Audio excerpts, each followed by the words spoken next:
Hello everybody. Since most of you guys are stuck in quarantine, so I thought the final years are missing their postings more than ever. So I thought I could make a video of the four systems which are involved in medicine, which is cardiovascular system, respiratory system, abdomen and CNS. I'll take cardiovascular system for now, and this thing is getting divided into history, general examination and the systemic examination. So I'll be doing this video on three parts. The first part is about the history.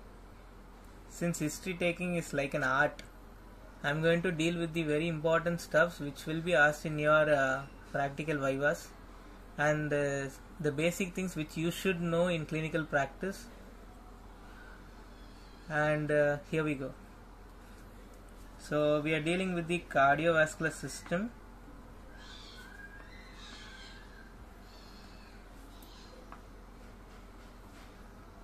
Kindly consider the handwriting. I hope you can take notes of this, which will be useful definitely. So as every case sheet, it starts with name, age of the patient, sex, occupation, and where they are coming from. So considering name, the name of the patient mostly doesn't have any big significance over the cardiovascular system except circumcision.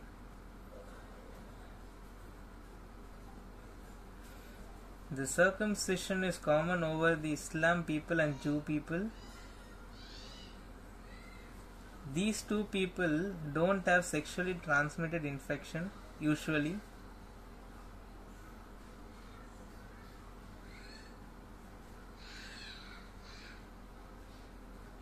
So they are not prone to develop syphilis. So this syphilis has a tendency to cause a lot of things. Since we are dealing with the cardiovascular system, I would like to point out on 3-bark aorta or aortic regurgitation. Actually, what happens in this treponema pallidum, just goes and obstructs the vasa vasorum.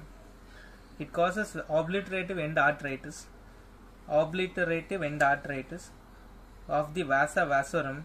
This vasa vasorum is very important in supplying. It has the vascular supply to the external or the outermost part of the aorta.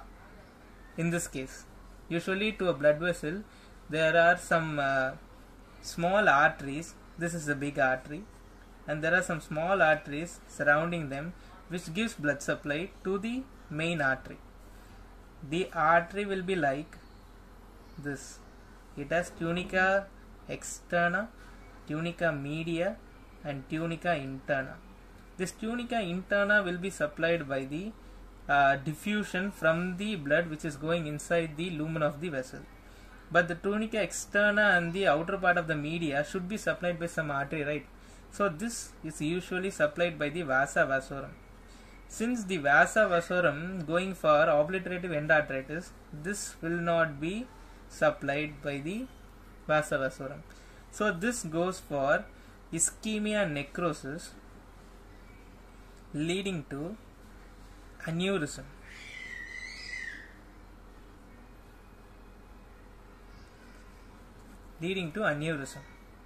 So when this involves the aortic root involvement, this leads to aortic regurgitation. The characteristic of this aortic regurgitation is this is painful. Other aortic regurgitation are usually painless, but aortic regurgitation occurring in syphilis patient is painful. This is a type of tertiary syphilis which we don't see nowadays because many people are coming in the first and the second stage itself, and they are getting treated very well. So the name has only this significance. So now we'll go into age.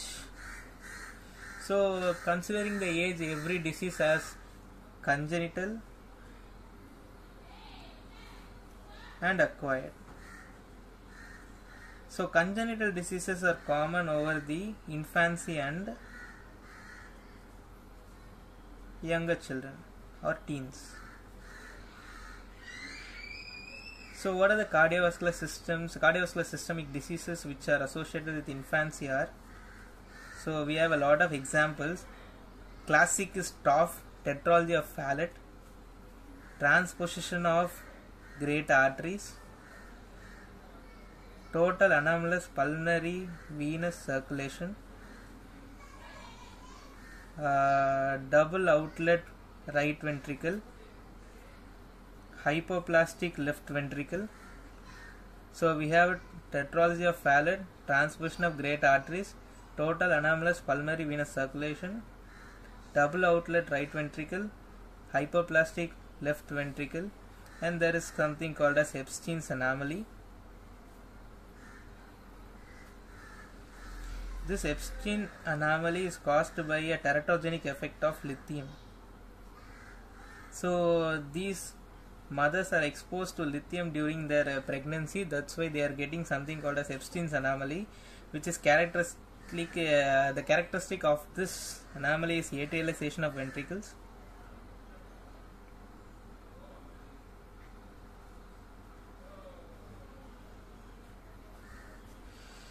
Atrialization of ventricles is nothing but the tricuspid valve. This tricuspid valve, rather than being in the normal position, it is displaced downwards.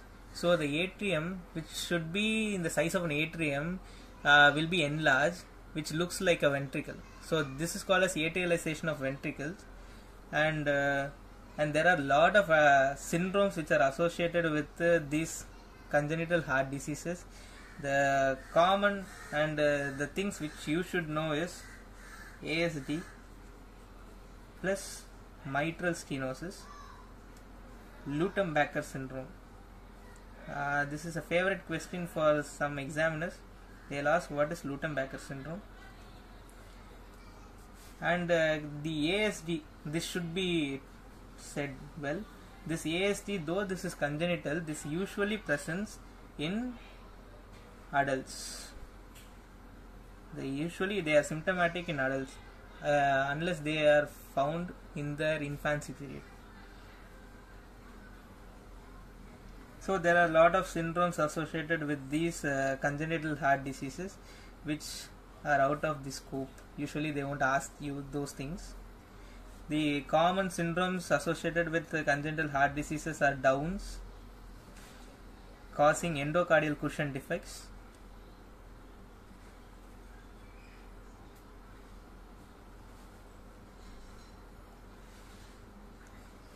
then we have Turnus, causing coarctation of aorta characteristically.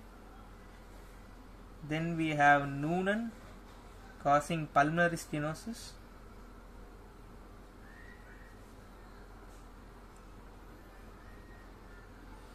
So Downs also causes VSD, ASD, almost all. So there are some teratogenic effects like fluconazole, causing tetralogy of Fallot. So we are done with congenital. The next thing we should aim is over old age people, elderly people. Elderly people are more prone to the effect of systemic hypertension. Systemic hypertension has effect on the heart like left ventricular hypertrophy. So what actually happens is there is systemic hypertension, there is end artery, there is increase in the afterload. So the heart tries to push the blood against this resistance. Actually the afterload is nothing but the peripheral arterial resistance given by the increased systemic hypertension. So you have to give a lot of pressure in order to overcome this afterload. So in order to give more effort, the heart needs more muscle. So there will be synthesis of new muscles over. This will be arranged in a concentric manner rather than in an eccentric manner, because concentric manner leading to hypertrophy and eccentric manner leading to dilatation. Concentric hypertrophy leading to hypertrophy, concentrically arranged fibrils, eccentrically arranged fibrils leading to dilatation. So going into the pathology, hypertrophy happens when there is increased pressure overload, and dilatation will happen when there is increased volume overload. So there are a lot of conditions which causes increased pressure and a lot of conditions causing increased volume.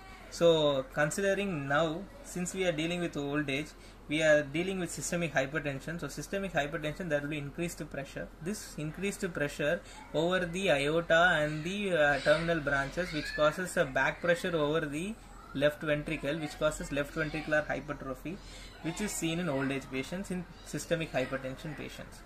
Since there is left ventricular hypertrophy, there is increased muscle mass needing increased myocardial oxygen.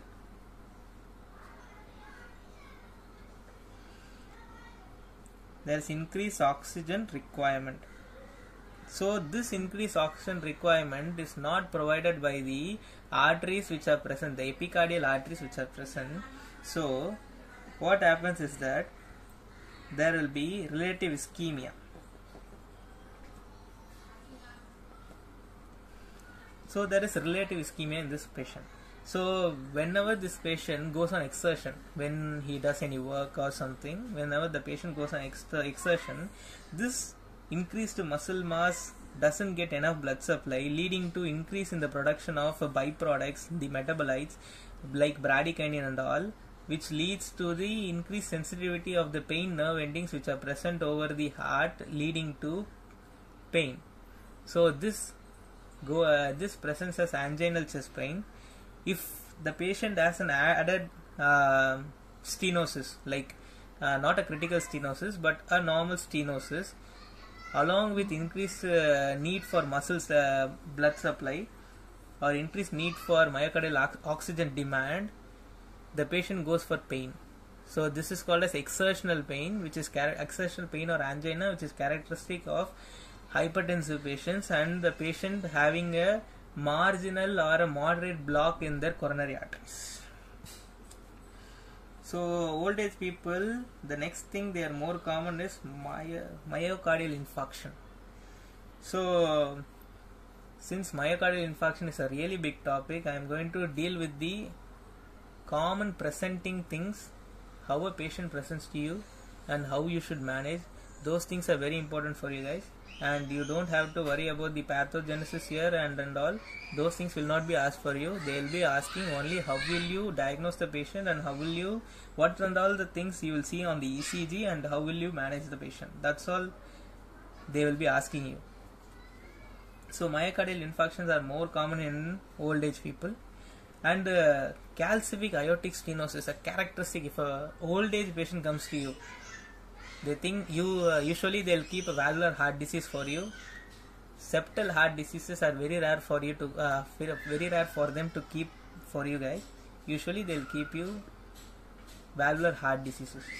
So the valvular heart disease, if the patient is an elderly patient, think of aortic stenosis. If the patient is a male 60 years above, think of aortic stenosis. That is the classical presentation of a aortic stenosis patient.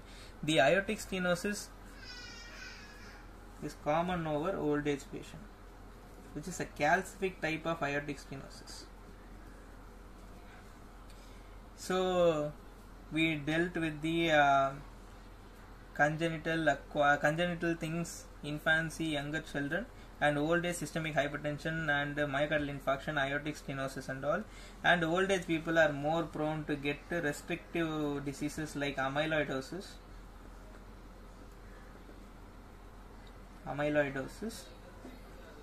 which is very rare for them to keep in your examinations.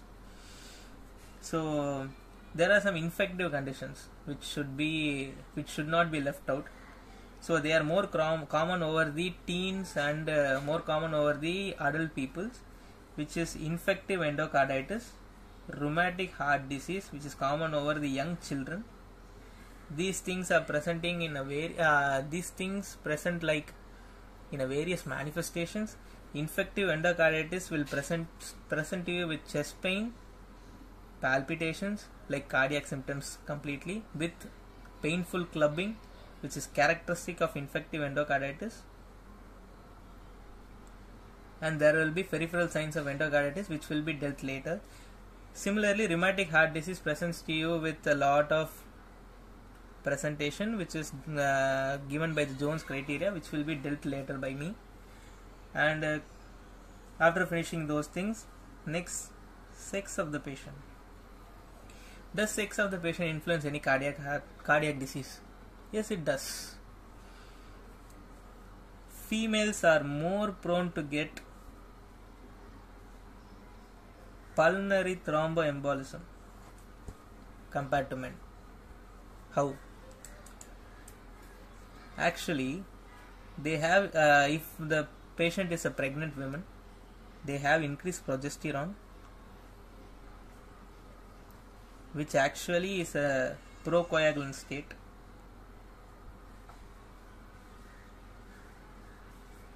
This, what happens, so there will be formation of a clot. Usually there won't be a formation of a clot over the pulmonary artery. Usually there will be formation of a clot over the dependent veins, which are the deep veins of the lower limbs, so leading to something called as DVT, which is deep vein thrombosis. This deep vein thrombosis, what does it does? Actually, this deep vein thrombosis presents you with calf pain, which will be elicited by Homan sign and Moses sign, which you will be reading it in surgeries. So this deep vein thrombosis, this thrombus will dislodge a clot or dislodge an emboli, which goes via the venous system and goes and obstruct the pulmonary artery. If the thrombus is large enough, it will go and obstruct the bifurcation, leading to saddle thrombus, which is like very dangerous situation, which should be treated immediately by heparin and mechanical thrombectomy. Saddle thrombus, but usually you won't get a saddle thrombus. Usually you'll get a minute emboli coming from the DVT, which goes and add on to all the pulmonary vasculature, and ultimately it goes for some CT signs, some X-ray signs, and ECG signs, which will be dealt later. And another thing regarding to females is they are protective against MI due to the action of estrogen.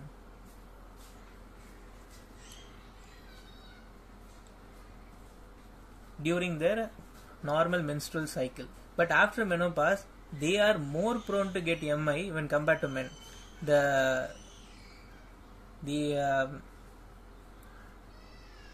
ability, or how can I say, the incidence of getting MI, it increases over ages. It is more in 60 to 70 years male when compared to 50 to 60.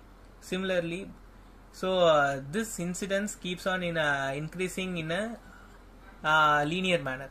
But in case of female, it is usually a flat line till they reach menopause, and then it shoots up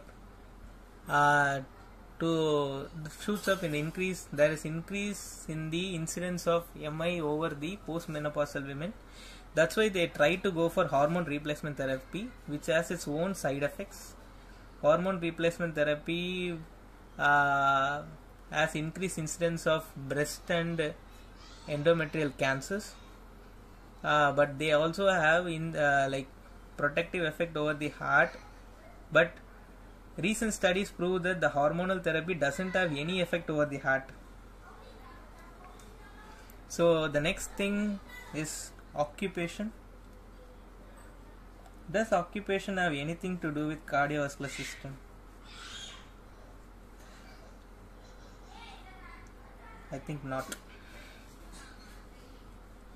Maybe there are some rare instances, but usually occupation doesn't have any effect over the like the most common type A personality, or the patient, or the people who are working in IT jobs. They lack physical exercise, so they are more prone to develop coronary artery disease when compared to someone who is working 8 hours a day in a who doesn't have a sedentary life. Those when compared to him, the people who are in sedentary life are more prone to develop coronary artery disease. So that is a link I could make it out of occupation. And if they are working in some dangerous areas like places where there is increased incidence of trauma, they may be more prone to develop chest trauma, leading to cardiac tamponade and all.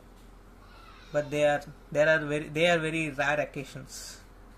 So coming to the address, which doesn't have any significance, and I think they won't be asking you regarding that.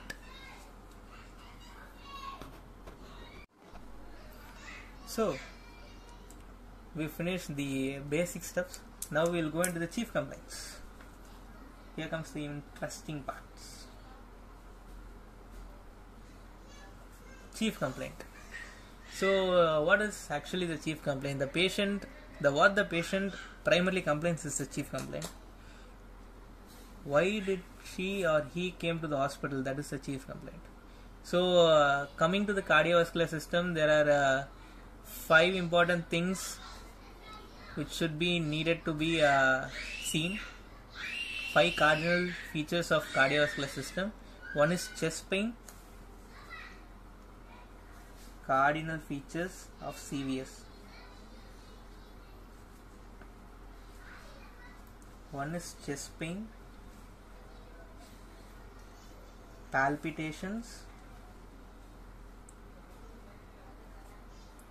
breathlessness. Breathlessness corresponds to both cardiovascular system and respiratory system. Then cough. This also characteristic of both respiratory and cardiovascular system, but more towards respiratory system. Then we have hemoptysis, and very important, syncope or LOC, loss of consciousness. So we will deal with it one by one, and these are the very important things which you should know. And this thing and the histories, that the negative history that you will be asking, will determine the provisional diagnosis by which you will be giving a treatment. Because sometimes the patient presents you in a very emergent manner. You don't have any time to do any investigation. You have to do an emergency management. So unless you are thorough with the history taking, or unless you are thorough with the examination part, you cannot do an emergent management, and you may lose the patient. So coming to the chest pain, this is the cardinal thing. So I'll put up a question for you guys. Actually, which is the most common cause of chest pain in clinical practice? Think about it. So chest pain, actually whenever patient complains of chest pain, the first thing that comes to your mind is myocardial infarction, right? But that is not the most common presentation of a chest pain. Actually, gastritis or gastroesophageal reflux disease is the most common presentation, most common thing which is presenting as chest pain in clinical practice usually. but it is good actually, because there are people who doesn't present as ideal chest pain, like how we describe anginal chest pain. An anginal chest pain, substernal, radiating to left arm, left jaw, back, scapular region. This is how it radiates because of the dermatomal distribution.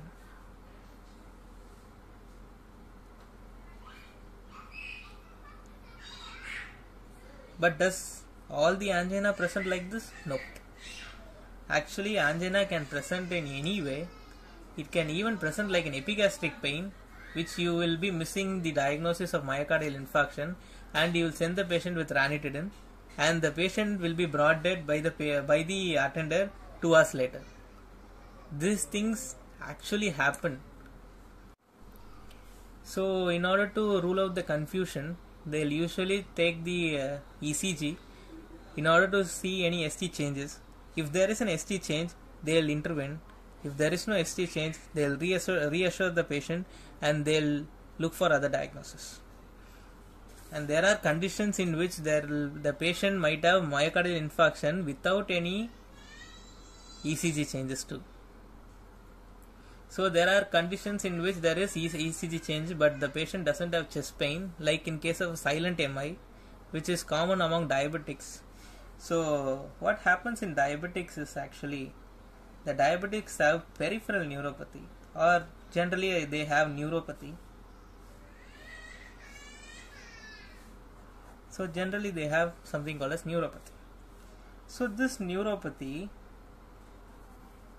over the coronary arteries, the patient cannot perceive any pain even if the muscle goes for an infarct. So the patient presents you with breathlessness without any pain, and after some time the patient will be dead before your eyes. Even if you diagnose, you cannot treat, like you don't have the time to treat, because the muscle would have gone for a whole necrosis leading to rupture too. So coming to the pain presence, how to grade the pain, actually how to describe the pain. So we have something called as Socrates, a mnemonic. So we have site, onset, character, radiation, associated symptoms,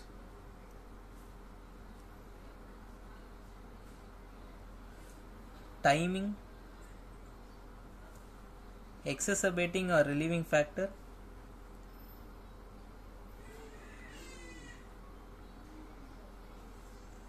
and severity of the pain.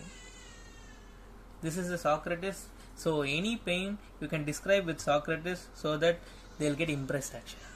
So coming to the chest pain, so with Socrates I'm going to differentiate between various causes of chest pain, and I'm going to give you a lot of differential diagnosis through which you can progress. So coming to the site, so substernal,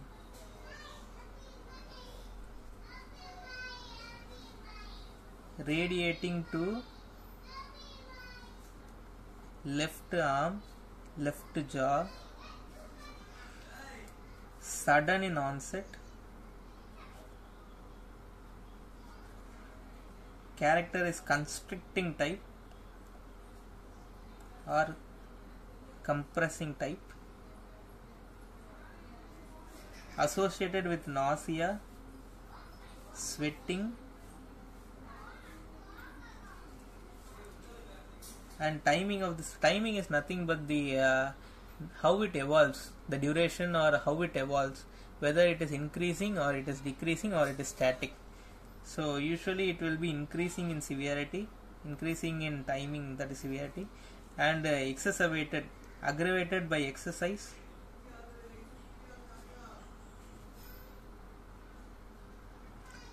relieved by rest or medication,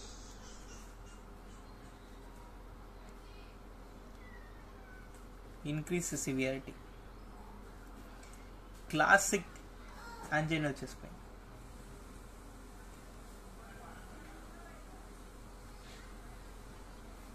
So these things should be remembered by you. Classic anginal chest pain. If a patient comes to you with this classic anginal chest pain, look for nausea, vomiting, look for sweating, and ask them to take an ECG right away. So ask them to take an ECG right away. So you have to see the like ECG changes, P, Q, R, S, T. So this is how the ECG will be. So this is the J point. So this is the most important point because it is the isoelectric point, and any change in the electrical activity of the heart will be represented here. So there could be ST elevation.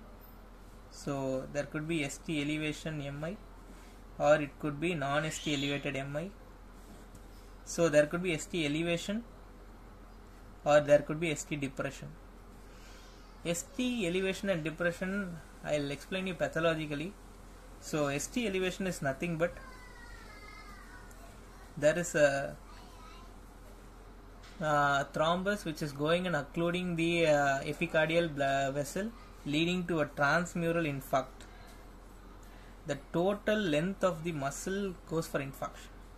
This is very dangerous. And ST depression is nothing but subendocardial infarction. As I already dealt with you that the endocardium or tunica intima, I dealt with the tunica intima. The tunica intima will be supplied by diffusion from the blood in the lumen. In the same way, the endocardium will be supplied by the blood inside the chambers. But the subendocardial tissue is the most vulnerable tissue to go for ischemia. So any decrease in blood supply in the epicardial vessel, so it's more like here we have the vessel, epicardial vessel. This is the myocardium, like the heart muscle. So this will be the epicardium. This will be the endocardium. So we have vessel, we have epicardium, myocardium, endocardium. So blood needs to come from the epicardial vessels to the muscle. So endocardium will be supplied by diffusion from the chamber, blood in the chamber, diffusion. So this area will be the most vulnerable to ischemia, which is subendocardial. So when there is a decrease in the lumen of the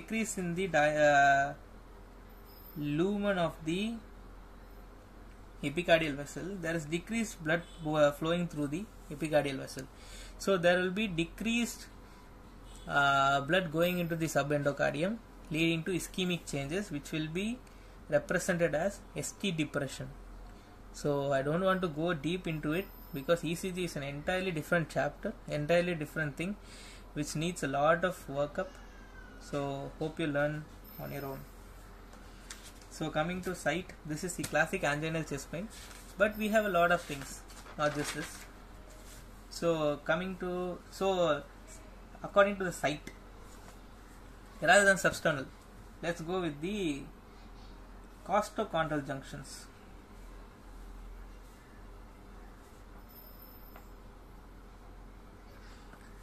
Costochondral junction pain, how does it actually present? Usually they present with like an anginal pain, like it also presents like a chest pain, but there will be tenderness. This is classical of costochondritis, tenderness. If you elicit a tenderness, it is not a MI chest pain, it is a costochondritis, which is also called as teeth syndrome.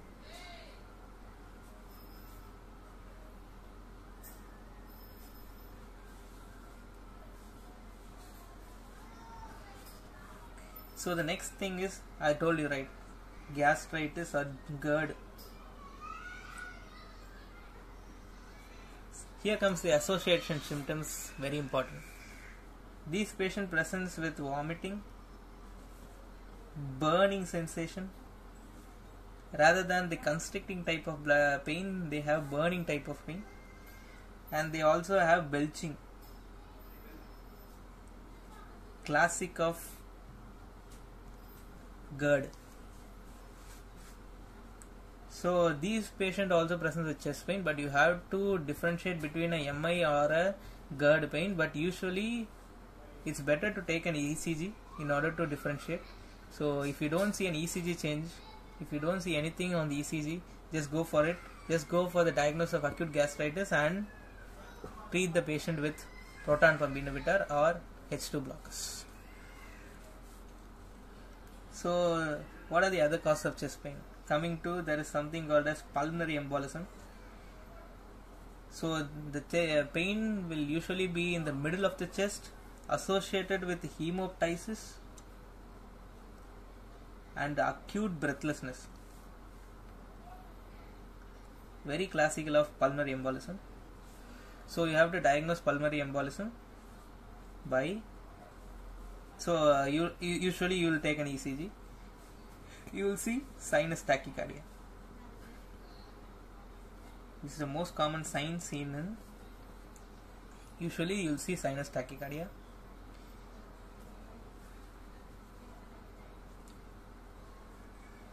So a chest X-ray, there are signs like Westermarck sign,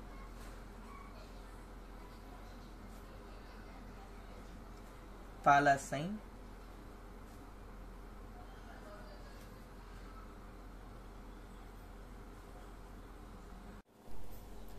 so we have Westermarck sign, Pallas sign and Hampton's hump.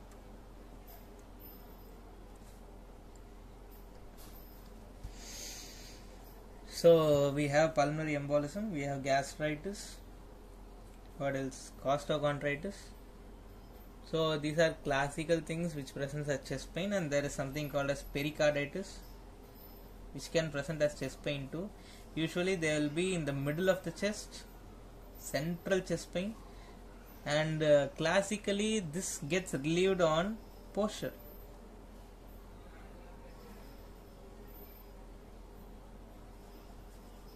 The patient usually prefers to sit upright, bent forward.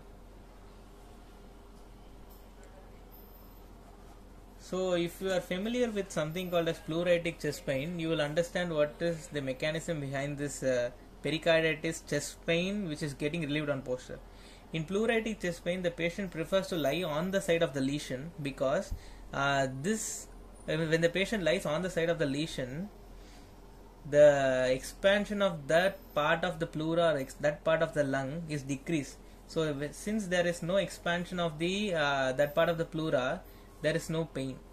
So similarly, when the patient sits upright and bent forward, there is actually decrease in the movement of the chest wall, decrease in the movement of the anterior inferior chest wall, which leads to decrease in the movement of the pericardium, which has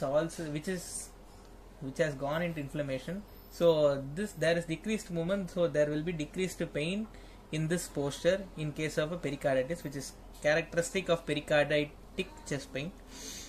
So there will be stabbing type of chest pain. So these are the things accounts for pericarditis. So we've done with the pain thing. Now we'll go into the palpitation. The next cardinal symptom, palpitations. The questions which should be asked in palpitation is onset, duration, whether it's regular or irregular,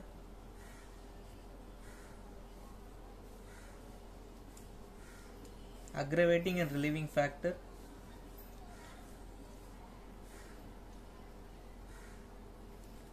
associated symptoms like pain or syncope.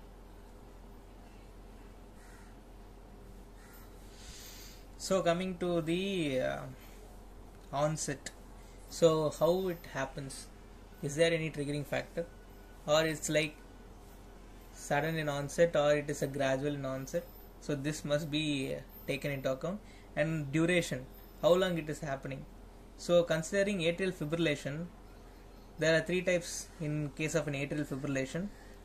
It could be paroxysmal, or it could be persistent, or it could be permanent. So all depends on the duration of the symptom. Or it is regular or irregular palpitation. So coming to the this will be like if the patient says it's well and good, or it should be monitored by you during pulse checking. So this could be the palpitation could be regular or irregular. Irregular could be regularly irregular or irregularly irregular.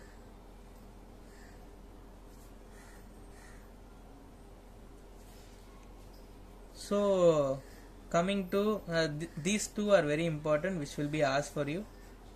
Regularly irregular is seen in ventricular premature contractions. Irregularly irregular is seen in atrial fibrillation. So if you see a patient with atrial fibrillation, if you find he is in atrial fibrillation, the diagnosis is mitral stenosis unless proved otherwise. So the diagnosis is given for you. If the patient has atrial fibrillation, he must have mitral stenosis. Similarly, if the patient has recurrent respiratory tract infection, the diagnosis is mitral stenosis unless proved otherwise. So regularly irregular is ventricular premature contractions. Irregular is atrial fibrillation. So what are the aggravating relieving factor? Usually they get aggravated by caffeine or exercise. The relieving factor would be rest, or the relieving factor could be medications. So the other one more condition which causes palpitation. There are a lot of conditions which causes palpitation. The palpitation nothing but the patient's awareness of one's own heartbeat. So there are some common conditions which causes palpitations, which are hypoglycemia, hypovolemia,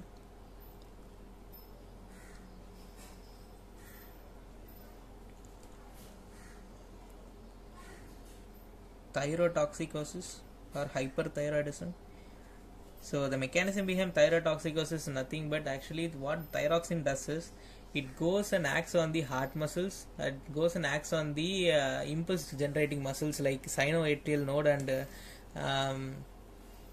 AV node or whatever conduction pathways. It leads to the increase in the number of beta 1 receptors. These beta 1 receptors are very much essential for the adrenergic action over the heart. The adrenergic action over the beta 1 receptors leading to increase in the chronotropism of the heart, leading to increase in heart rate. So in case of thyrotoxicosis, there is increase in beta 1 receptor presentation over the heart, leading to increased adrenergic action over the heart, leading to palpitation.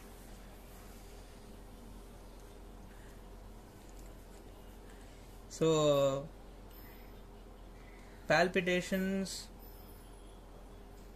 more like usually palpitation in the sense it is more concerned with the heart rather than anything else. That is the most important thing to know. And the next thing which is very important in cardiovascular system is breathlessness. This breathlessness comes in both respiratory as well as cardiovascular system. In case of a respiratory system, right now since it's a COVID season, any breathlessness will be treated like COVID. But usually breathlessness are associated with cardiovascular system more than respiratory system. Cardiovascular system cause of breathlessness is mostly due to pulmonary edema. And there is other cause like pulmonary thromboembolism. So what happens in pulmonary edema? What are the things that points out to pulmonary edema? So what are the things that you will be asking in case of breathlessness? So the first thing that you would be asking is onset, duration, progression, grade of dyspnea, any postural or diurnal variation,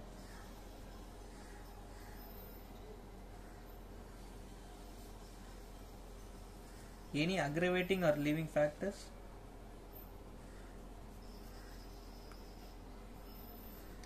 associated with paroxysmal nocturnal dyspnea or orthopnea. These are the things that you should be asking in a case of breathlessness. So what happens? Onset, sudden in onset. So when there is a LVF, left ventricular failure, sudden left ventricular failure due to an MI, the patient presents you with acute breathlessness, sudden breathlessness, and on examination you will hear bibasal Krebs actually. And in case of pulmonary thromboembolism, the patient presents with acute breathlessness associated with hemoptysis and central chest pain. So onset corresponds to the severity of the disease usually. If it's sudden in onset, it's more severe, considering if it's a gradual onset.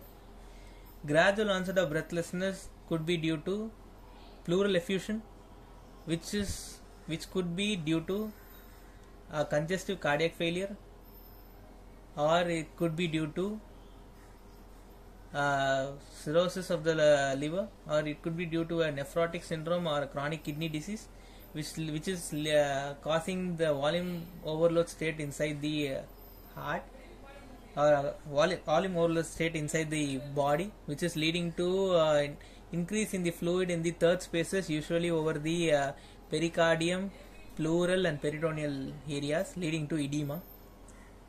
So this pleural effusion can cause breathlessness. Usually a massive pleural effusion causes breathlessness rather than a mild pleural effusion.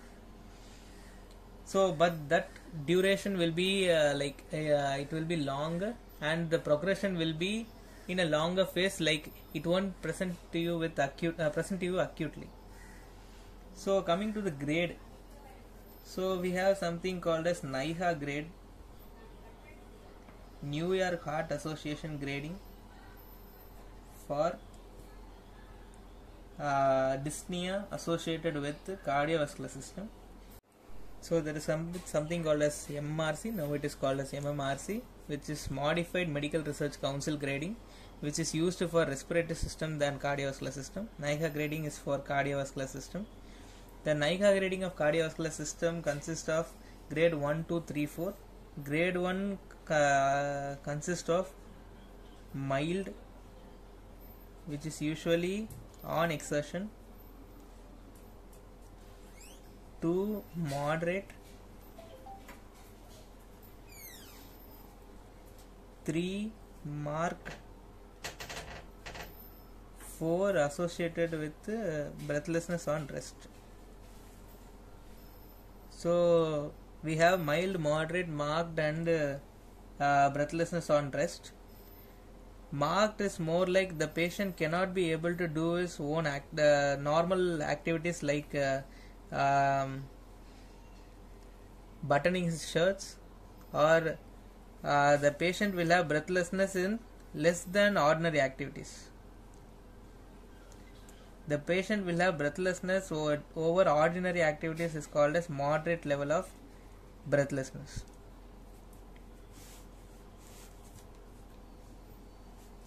So this comes as NYHA grading, which is for the cardiovascular system. So grade we finished. The next thing is postural or diurnal variation. So as I already discussed with you regarding pericarditis, the same applies here. In case of a massive pleural effusion, when the patient lies on the side of the lesion, the patient feels better, because when the patient lies on the side of the on the side of the lesion, this allows the other side, the normal side, the normal lung, to expand very much, which compensates for the collapsed lung on the side of the lesion. So that's why patient prefers to sleep on the side of the lesion. So if the patient lies on the opposite side of the lesion and the experiences breathlessness, that is called as tripopnea, which is seen in pleural effusions. So we have the aggravating and relieving factor. Usually the aggravating and relieving factor are exercise and rest. Then there is two classical things which corresponds to cardiovascular system than respiratory system. This helps in differentiating for you guys. It helps to differentiate between cardiovascular system and respiratory system, which is PND and orthopnea. PND is nothing but paroxysmal nocturnal dyspnea.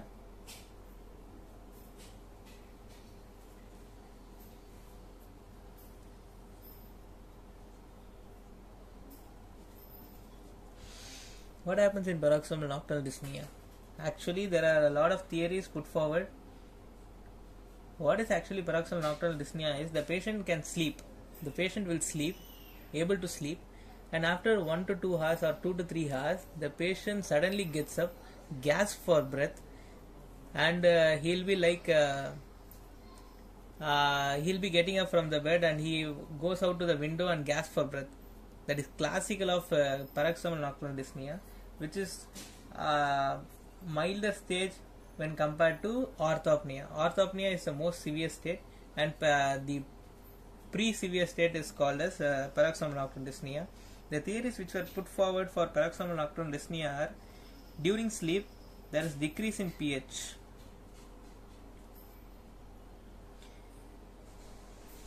So this acidosis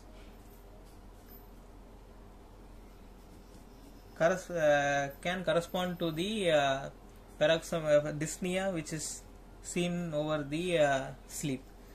And the other thing is decreased sympathetic drive.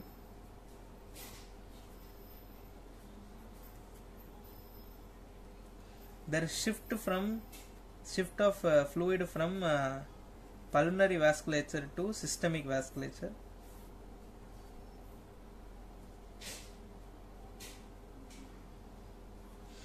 And elevation of diaphragm. These are the things corresponds to why paroxysmal nocturnal dyspnea is happening, and they'll expect you to answer everything. And there is something called as orthopnea, and this orthopnea can also be graded like 1 pillow orthopnea, 2 pillow orthopnea, 3 pillow orthopnea. Like whether the patient is able to lie down without any symptom with 1 pillow support, with 2 pillow support, with 3 pillow support. So 3 pillow is considered to be severe when compared to 1 pillow. So these two, PND and orthopnea, corresponds to cardiovascular system than respiratory system. This is nothing but when the patient lies down, there is increase in the backflow into the pulmonary circulation, leading to increase in the overload extravasation, leading to pulmonary edema, leading to breathlessness. So the next cardinal symptom is loss of consciousness or syncope. The things which should be asked in syncope are: how many episodes per day, duration, whether it's total loss of consciousness or partial loss of consciousness, recovery time, associated with fits or bladder or bowel disturbances,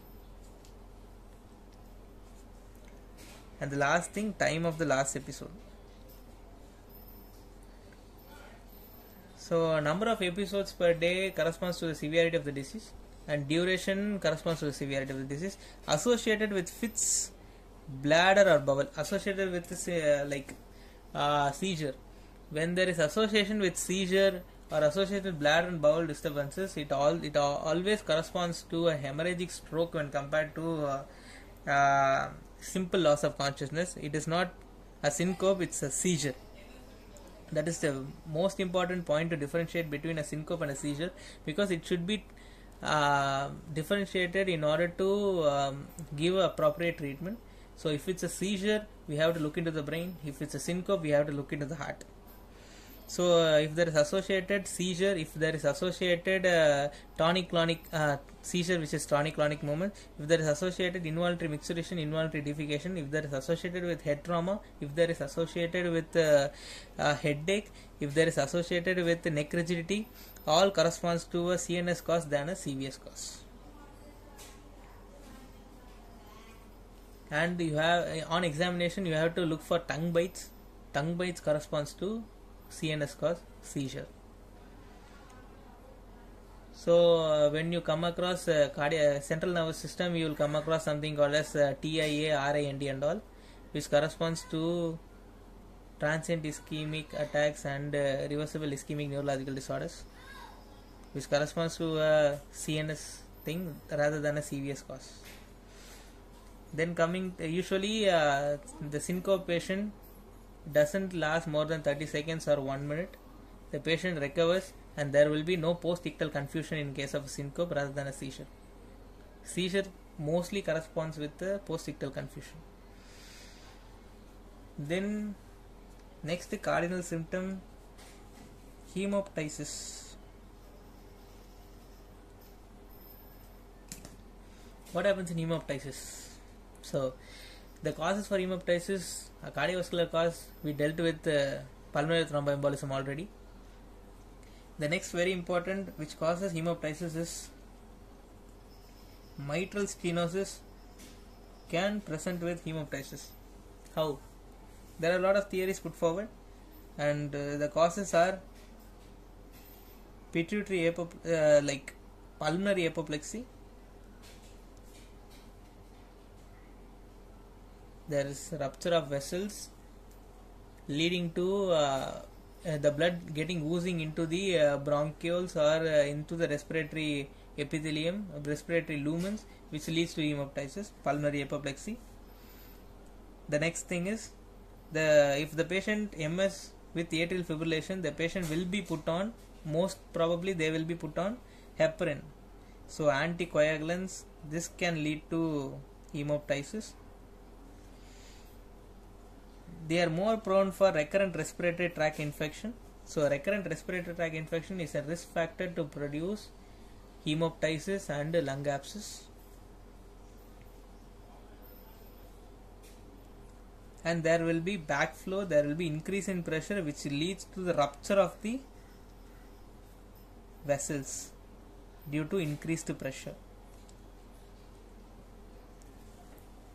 So these are the causes which can lead to hemoptysis in a case of mitral stenosis. So you have to differentiate between hemoptysis and hematemesis. Hemoptysis, blood in sputum. Hematemesis, blood in vomiting. The hematemesis has acidic content. The hematemesis usually the patient will experience nausea or vomiting, and he might have belching, and it could be associated with the melena, but usually hemoptysis doesn't present with melena. Then hematemesis contains food particles when compared to hemoptysis, and there is something called as massive hemoptysis. The massive hemoptysis is like 400 ml of blood per day. So in case of a massive hemoptysis, the patient will just lose blood in a really massive manner, and the patient are more bound to go for collapse than compared to mild hemoptysis. So in case of massive hemoptysis, the cause will be more of a rupture of a bronchial artery, or in case of a Rasmussen aneurysm, there could be erosion of TB cavity into a pulmonary artery, leading to a massive hemoptysis, and it should be controlled. Like you have to place the patient, you have to do a fiber optic endoscopy or fiber optic bronchoscopy. Usually a double lumen will be kept, and you have to visualize on which side the bleeding is coming from, and you have to put the patient on the opposite, you have to put the patient on the same side and leave the other lung functioning normal.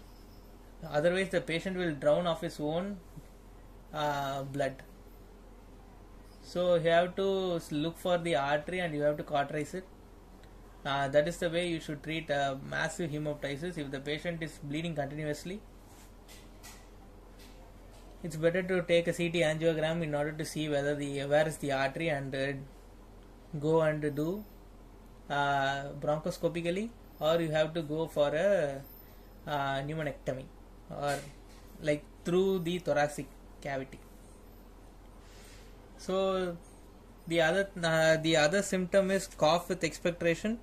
So I already told that MS is associated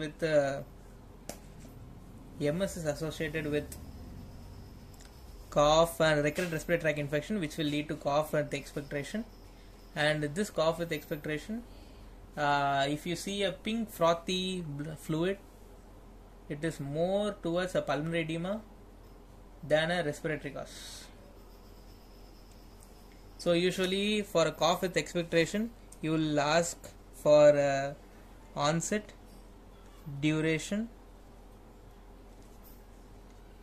quantity of the sputum, color of the sputum, associated with any blood streaks,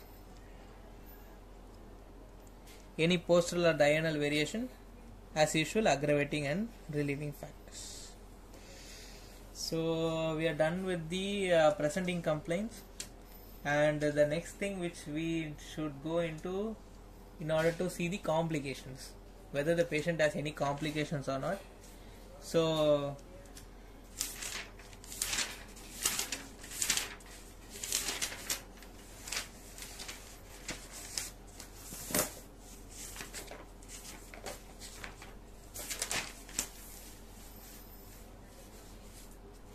whether the patient has gone for any complications or not. So the negative histories needs to be ruled out. Right heart failure symptoms. So what happens in a case of what happens in a case of a right heart failure? So there will be decreased venous return into the right atrium due to since the right ventricle and right atrium went for a failure. There will be increased pressure inside. So there will be decreased venous return. Usually the superior vena cava pressure will be around 8 millimeter of mercury, and the right atrium pressure will be 0 millimeter of mercury. That's why there will be a flow of fluid from the venous circulation into the right atrium. So when there is increase in pressure in the right atrium, there will be increase in pressure in the superior vena cava, so leading to increase in backflow, leading to the structures which are present in the way will get enlarged. So they go for congestive symptoms. So the first structure which gets affected is the liver. So the liver goes for congestive hepatomegaly. So there will be congestive hepatomegaly. The patient will present with history of pain in the right upper quadrant. So the next thing will be jaundice. The patient might present with jaundice. So if it is a chronic thing, the congestive hepatomegaly goes for cardiac cirrhosis.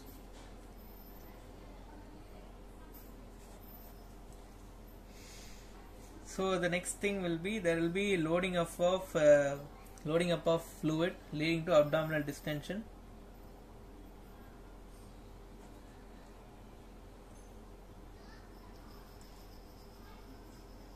There will be puffiness of face, all due to congestive symptoms. There will be pedal edema. So coming to the left heart failure.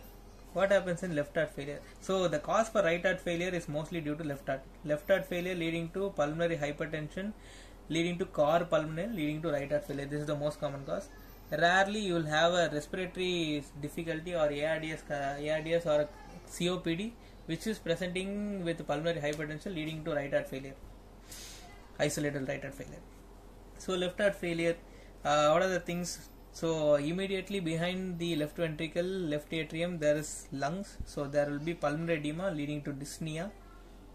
symptom. The patient will have bloody sputum. So I already discussed about how a mitral stenosis leading to increased pressure overload, leading to rupture of the vessel, leading to hemoptysis. The same thing will happen in case of a left heart failure. So there will be PND and orthopnea. So there will be left heart failure leads to palpitations. So all the cardinal symptoms of cardiovascular system will come into existence now. So there will be syncope. So there will be voice change. Here comes the interesting part. Why there is voice change? So this is something called as Ortner syndrome. ORTNER, Ortner syndrome. So any now the definition has been changed. So any cardiovascular cause leading to compression of left recurrent laryngeal nerve. The left recurrent laryngeal nerve has a different course when compared to the right recurrent laryngeal nerve. The left recurrent laryngeal nerve, which goes and hooks around the ligamentum arteriosum and goes back. So anything which leads to any cardiovascular cause leads to compression of that nerve, leading to hoarseness of voice, is called as Ortner syndrome. So the patient with isolated pulmonary artery hypertension, primary pulmonary artery hypertension, or the patient with mitral stenosis with enlarged left atrium which goes and compresses over the left recurrent laryngeal nerve, leading to hoarseness of voice. If the patient has silent right-sided vocal cord palsy, this goes for a bilateral abductor palsy, leading to stridor. This is an emergent condition. Then coming to something called as there will be dysphagia, because the enlarged left atrium may compress over the esophagus and cause dysphagia.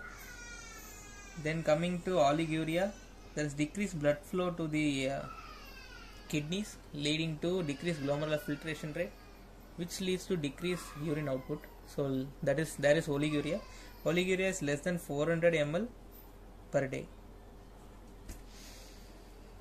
So the next, you have to chase down the etiology. If it's due to rheumatic fever or rheumatic heart disease, usually they'll keep a rheumatic heart disease case for you, since it's a valvular heart disease. So rheumatic heart disease, so you will be asking about fever, any sore throat, history of sore throat. Is there an history of migratory arthralgia?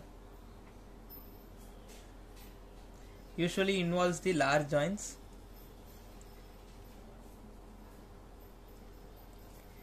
The next thing is about skin manifestations. The patient have rash, evanescent rash,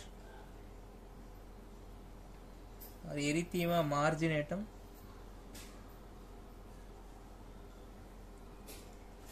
or the patient might have subcutaneous nodules, which are painless nodules, and in the end the patient might have Sydenham scoria.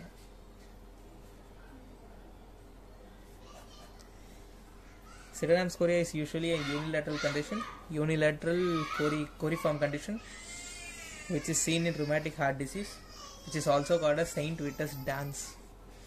So after asking about rheumatic fever and all, the next thing you should ask about, actually rheumatic fever comes under something called as Jones criteria.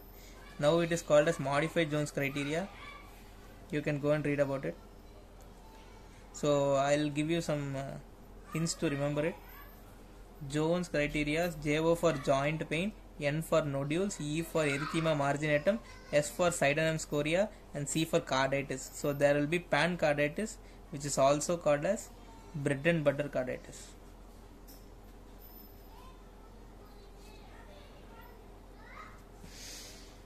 So the next thing is about cyanotic heart disease. Any history of cyanotic heart disease, which is very much easier for you to focus on the condition like VSD, ASD, and any symptom of pulmonary hypertension should be asked. which the most common system is recurrent respiratory tract infection. So these are the present history. We are done with the present history and chief complaint, and the next thing which should be seen is past history.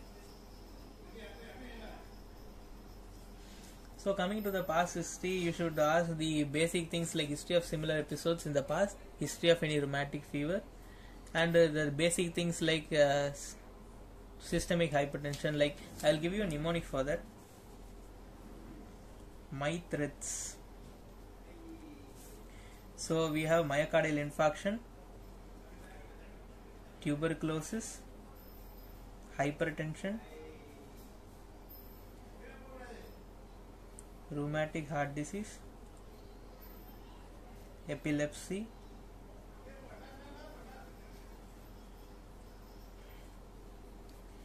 diabetes mellitus, any surgery done before. So these are the things that must be asked. Actually it's MJ threats. Jaundice should be asked. So whether these things are present or not, it should be asked. You have to also ask about ischemic heart disease. So the other things that should be asked are history of any sexually transmitted disease. So history of sexual transmission is very important because of syphilis. And the next thing should be asked is any chronic respiratory tract infection or cyanotic spells. History of any major surgery done, because if the patient needs another surgery, we should know whether the patient had any major surgery before, because we have to arrange for blood. And history of any chronic fever, which points out to subacute bacterial endocarditis. And there is a history of any family history, so you have to ask about any similar complaints in the past in the family, which can point out to a syndrome or something, or it could be an infection too. And the personal history, smoking, alcohol, diet. And if she's a female, you should ask about any menstrual history. If the patient has oligomenorrhea, so you should think about a oligomenorrhea patient presenting with palpitations. The thing should strike to your mind is hyperthyroidism. And smoking, they are more prone to develop ischemic heart disease, because nicotine, which is a free radical producer, which goes and damages the endothelium directly, leading to thrombus formation. Alcohol are more prone to develop some cardiomyopathies. The alcohol is more prone to develop dilated cardiomyopathy in chronic alcohol intake people. And binge alcohol drinking leads to something called as holiday heart syndrome.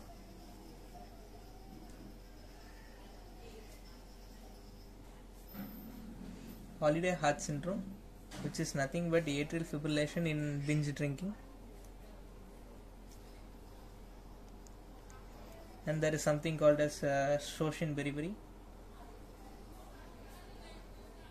which is fatal fulminant vitamin B1 wet beriberi.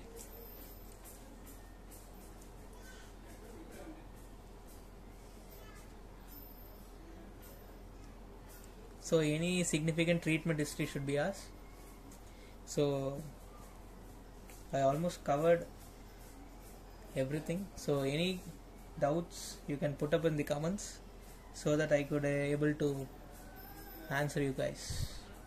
So thank you so much. See you guys on general examination.